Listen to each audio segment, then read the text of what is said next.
Let us see some more examples for declaring arrays in C programming.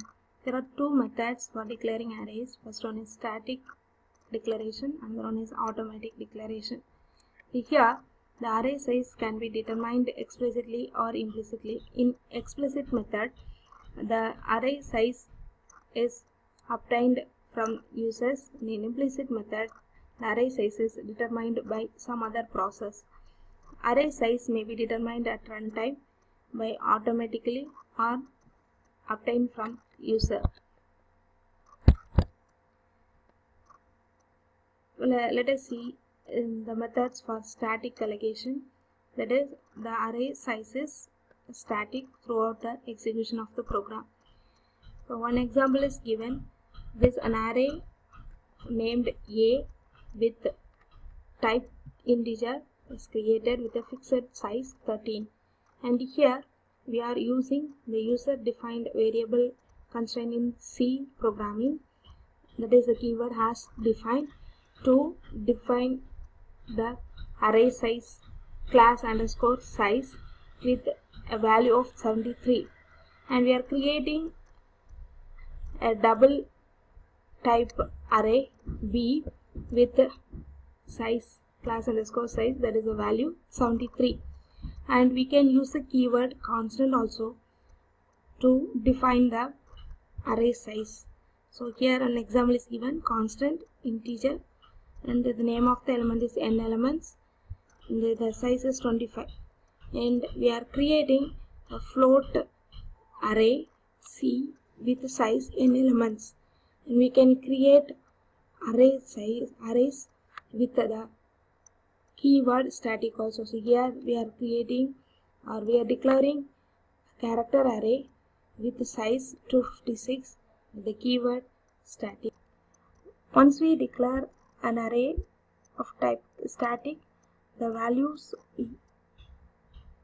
defined inside the array are retained across the function called function execution. So here the static data allocation in the physical memory of the system is given. So here we have a block of memory for static data range from here to here, and in this memory space we can use the memory for static arrays. And one example for declaring arrays is given here. So inside the function or compound statement we can use it, and here the function f is defined. Inside the function f we are declaring more than one arrays. The first array is of type integer named A with size 13.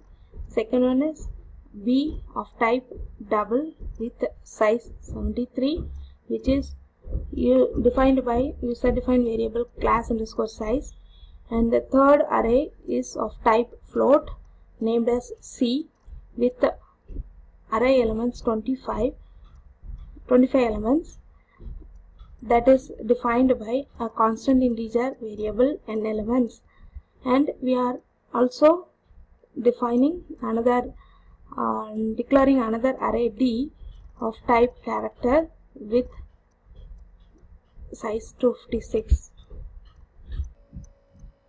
For automatic array declaration, the array are stored in the memory space allocated for stack. So that is having a starting point of stack pointer, and here the same example discussed previously is given, and here the array D cannot be used outside this function because this is a local variable. You cannot use it outside the function f. Let us see the method for dynamic array size determination. So here the function called func is defined here. One of the parameters for the function is constant integer n, That integer is used to define the array size for the array ARR of type double. So this is a dynamic allocation. So another I already told in dynamic array size determination, the array size will be defined by some other process. So here it is defined by the product of 2 and the value of constant integer n. So array size is determined by evaluating an expression at runtime. So that is given here. So automatic allocation is used on the stack.